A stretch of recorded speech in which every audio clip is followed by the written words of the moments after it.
Iran की Israel पर मिसाइलों की बारिश, 200 से ज्यादा मिसाइल दाग दिए। तेल अवीव समेत पूरे इसराइल में सायरन बजने से हवास बाख्ता, इसराइली जाए पनाह ढूंढते रहे। एयरबेस के करीब आग भड़क उठी। बैलिस्टिक मिसाइल अस्फहान, तब्रेज, खुरमाबाद, करज और अराक से फायर किए गए। इसराइली शहरी हमलों से बचने के लिए सुरंगों में छुप गए। शहरी गाड़ियों और दीवारों को ढाल बनाते रहे।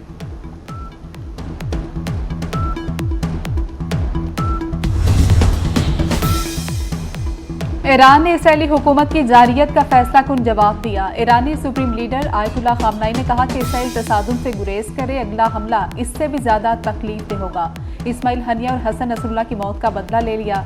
ईरानी पासदान इनकलाब की ललकार, कहा कि इसराइल ने कार्रवाई की तो फिर निशाना बनाएंगे। कहा कि इसराइल के 3 एयर बेसिस को निशाना बनाया, अभी ज्यादा ताकतवर मिसाइल इस्तेमाल नहीं किए।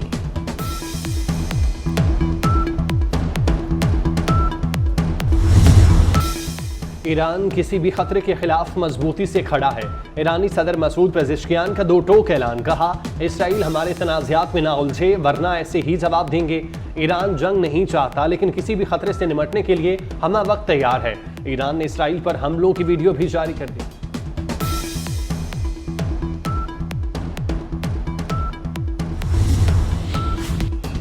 कोई गलती ना करे, अमेरिका इसराइल के साथ है। अमेरिकी सदर जो बाइडेन की इसराइल पर ईरानी हमले की मजम्मत, कहा कि तेहरान को हमले के नताइज भुगतना होंगे। अमेरिकी वज़ीर ख़ारजा एंटनी ब्लिंकन का इसराइली वज़ीर दिफा को फ़ोन, मौजूदा सूरत हाल पर बातचीत। एंटनी ब्लिंकन ने कहा कि ईरान का इसराइल पर हमला नाकाबिले कबूल है। सारी दुनिया को ईरान के हमले की मजम्मत करनी चाहिए। तर्जुमान अमेरिकी महकमा खारजा मैथ्यू मिलर ने कहा कि ईरान को हमले के संगीन नताइज भुगतना होंगे। इत्तेहादियों के साथ बातचीत कर रहे हैं।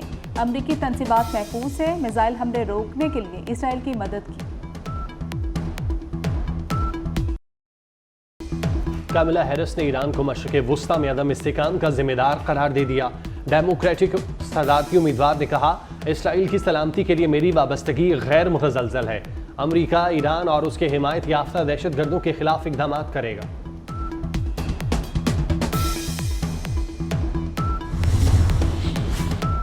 ईरान का इसराइल पर हमला, अक़वाम मुत्तहिदा की सलामती कौंसिल का हंगामी इजलास तलब। सेक्रेटरी जनरल अक़वाम मुत्तहिदा का मशरिक़ वुस्ता की सूरत हाल पर इज़हार तशवीश। एंटोनियो गुतेरेस ने कहा कि मशरिक़ वुस्ता में जंगबंदी के लिए कोशिशें की जाएं, अमन के क़याम की ज़रूरत पर जोर।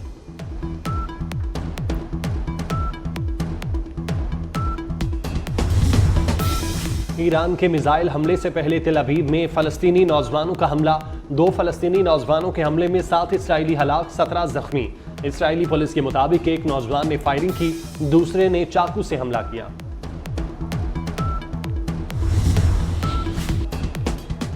इसराइल के खित्ते के अमन पर मुसलसल वार। लेबनान के शहरी इलाकों में इसराइल की बमबारी, हमलों में 55 अफराद शहीद, 156 जख्मी। सिहूनी फौज ने बैरूत के जुनूब से रिहायशियों को निकल जाने का अल्टीमेटम दे दिया। इसराइल का हिजबुल्लाह के कई अहदाफ को निशाना बनाने का दावा। इसराइली फौज की गजा के पनाहगज़ीन स्कूलों पर बमबारी। 24 घंटे के दौरान हमलों में मज़ीद 37 फ़लस्तीनी शहीद।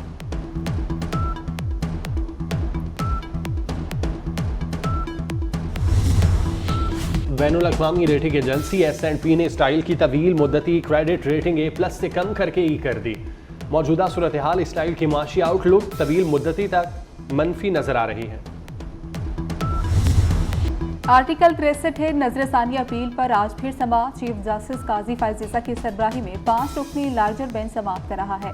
Justice Aminuddin, justice Naeem Akhtar Afghan, justice Jamal Mandokhel और जस्टिस मजहर आलम मियाखेल भी लार्जर बेंच का हिस्सा। जस्टिस मंसूर अली शाह जो रुखसत पर चले गए, केसेस डीलिस्ट कर दिए गए।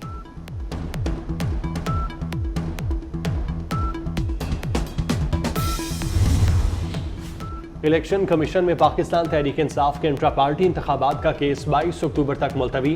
PTI चेयरमैन बैरिस्टर गौहर ने कहा, एक्शन का कार्ड FIA के पास है, उम्मीद है जल्द रिकॉर्ड मिल जाएगा तो इलेक्शन कमीशन में पेश कर देंगे। मियांवाली, बहावलपुर, फैसलाबाद में पाकिस्तान तहरीक इंसाफ की आज एहतजाज की कॉल के पेश नज़र कंटेनर्स लग गए। मियांवाली में पुलिस के साथ रेंजर्स भी तैनात। शहरों के दाखिली और खारजी रास्ते मुकम्मल बंद। सतलुज के मुकाम पर लोधरा बहावलपुर का रास्ता कंटेनर लगाकर बंद कर दिया गया। फैसलाबाद से PTI के 2 MPA समेत 200 से ज्यादा कारकुन हिरासत में ले लिए गए।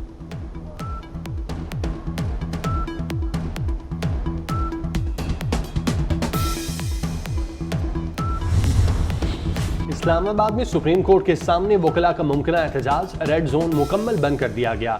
रेड जोन जाने वाले तमाम रास्तों पर कंटेनर लगा दिए गए। डी चौक, मैरियट रोड, सरीना चौक, नादरा चौक पर कंटेनर, मरगला रोड पर गाड़ियों की लंबी कतारें।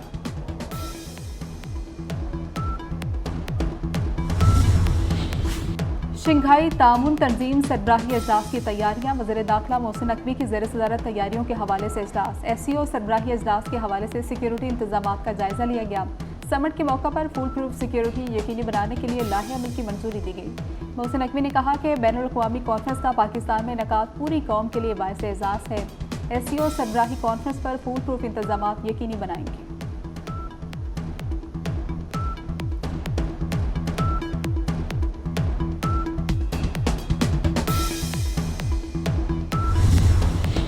मलेशिया के वज़ीर ख़ारजा मोहम्मद हसन इस्लामाबाद पहुँच गए।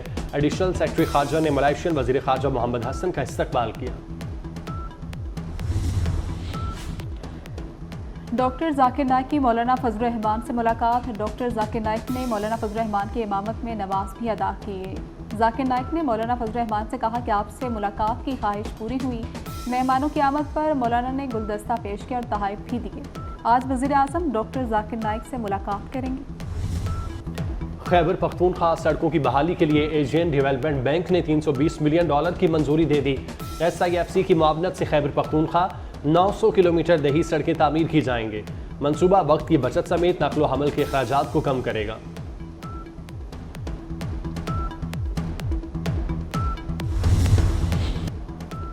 बारह साल के बच्चे पर एक ही थाने में 52 मुकदमात दर्ज। इकदाम लाहौर हाई कोर्ट में चैलेंज। रजिस्ट्रार ऑफिस ने दरख्वास्त को बतौर केस समाअत के लिए मुकर्रर कर दिया। मुलजिम मुजम्मिल ने वालिद लियाकत की वसातत से दरख्वास्त दायर की। रवा साल का दूसरा और आखिरी सूरज ग्रहण आज रात शुरू होगा। सूरज ग्रहण पाकिस्तान में नहीं देखा जा सकेगा। सूरज ग्रहण पाकिस्तानी वक्त के मुताबिक रात 8:43 पर शुरू होगा और रात 2:47 पर खत्म होगा। लाहौर में फ़ज़ाई आलूदगी बेकाबू, स्मोक से कबल ही फ़ज़ा में आलूदगी बढ़ गई। लाहौर दुनिया भर में दूसरे नंबर पर आलूदा शहर करार।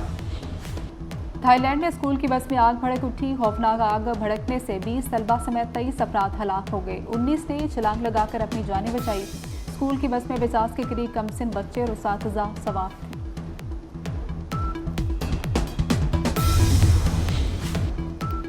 बाबर आजम ने वनडे और T20 की कप्तानी छोड़ दी। PCB की तरफ से बाबर आजम पर कोई दबाव नहीं था।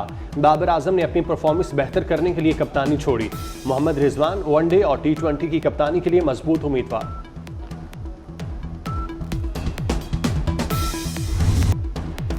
England cricket team test series खेलने के लिए मुल्तान पहुंच गई। इंग्लिश क्रिकेट टीम 2 दिन आराम के बाद 4 अक्टूबर से प्रैक्टिस शुरू करेगी। पाकिस्तान और इंग्लैंड का पहला टेस्ट 7 अक्टूबर से मुल्तान में खेला जाएगा। दूसरा टेस्ट भी मुल्तान में 15 अक्टूबर, जबकि आखिरी टेस्ट 24 अक्टूबर से रावलपिंडी में होगा।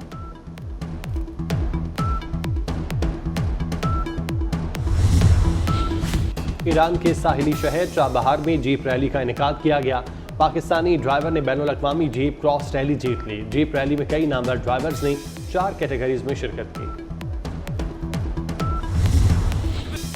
Blockbuster Pakistani film the legend of Maula Jatt Bharat में रिलीज नहीं होगी। मीडिया रिपोर्ट्स के मुताबिक शिद्दत पसंद अनासर की धमकी और सेंसर बोर्ड की ताकीद की वजह से फिलहाल फिल्म की रिलीज रोक दी गई।